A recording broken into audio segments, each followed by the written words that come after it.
A poucas horas de que remate o estado de alarma, desde o BNG queremos facer un recoñecemento aos galegos e as galegas que tiveron durante estes meses un comportamento exemplar de maneira maioritaria. Precisamente ese esforzo é o que permite que en Galiza teñamos unhas cifras razonables que nos permitiron sortear esta cuarta onda e que chegáramos a un momento no que todos e todas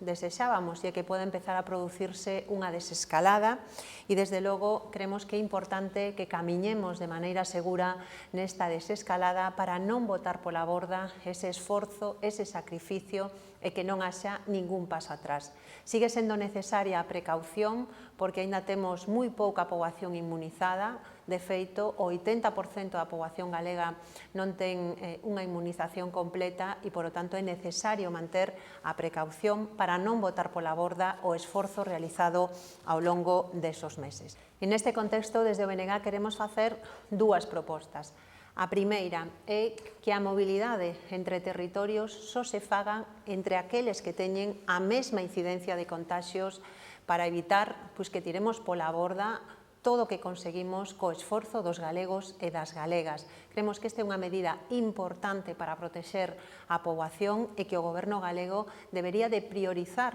evitar unha nova onda, sobre todo tendo en conta que aínda temos un nivel de inmunidade moi baixo na nosa comunidade e que o obxectivo é evitar contaxios e, por tanto, que teñamos que dar pasos atrás.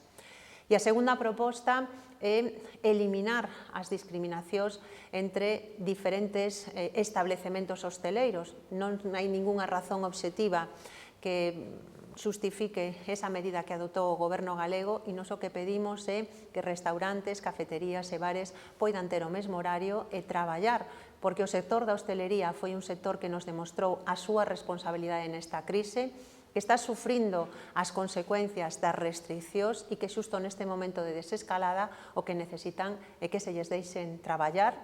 con seguridade e traballar cumplindo todos os requisitos. Son eles e elas os máis interesados en facelo de maneira segura e estas diferencias desde o punto de vista dos horarios non teñen ningunha xustificación e por iso pedimos a súa eliminación.